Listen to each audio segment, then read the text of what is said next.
Yeah, sorry. So my name's David Colmer. I'm a tester at Kanos, and I want to talk about features. You threw them over the wall, they're going to break. And so what I mean when I talk about that is you have your devs, they do a great job, 100% great, and they're finished their work, and they pass over the test. Okay, pick that up, and we test it.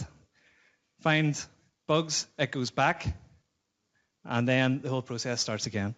But then what happens, I find, is testing can then become what's seen as a bottleneck.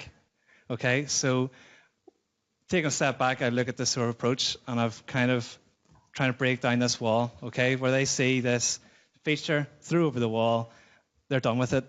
So when I've spoke to devs and worked on different projects, you have a lemons and testers approach, and trying to break that down even physically. So sitting in amongst the testers helps, or sitting in amongst the developers helps, and that kind of builds up that relationship. And it's a simple thing, and as a tester, I don't know if you find this yourselves, you're the linchpin, you understand almost what they're doing and understand the business logic.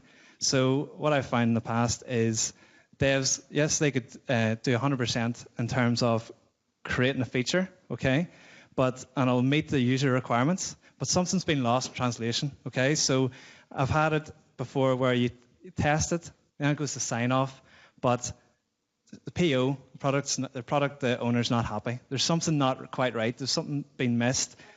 And that's what I'm trying to get over to you today. Work closely amongst the devs. Work as a team. Don't look at it as it's the tester's responsibility. That's it. That's me. Any questions? Yeah. Go for it. So, Do you want the box? Get the box. Get the box. That's fun.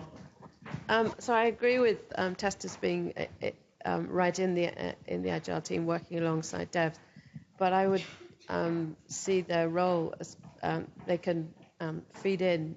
If they can feed in right at the beginning of the process, they're solving a lot of these communication problems, which is what it really boils down to. But the other side of it, the risk inside the agile team is that if the testers are too close to the devs, if the testers are doing code reviews for the devs, if the testers their first port of call is the dev when they're looking at a ticket, then you're losing the critical distance that a tester needs to maintain. And that can then cause problems as well when you're trying to test the work and you're too sympathetic to what the developers produced. Yep. So I take your point, definitely. So in terms of working closely with devs, I wouldn't be looking at code reviews. I wouldn't know where to start.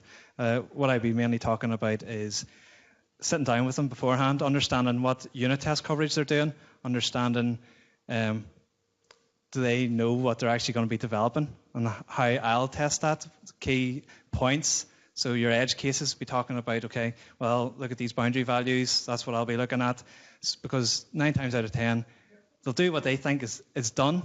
Yes, that's the box ticked, and then fired over.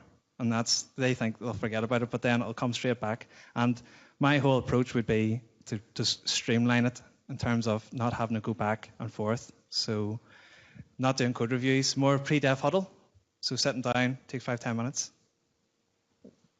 But how do you get the information? So that's a closer relationship with a business analyst and understanding what's expected.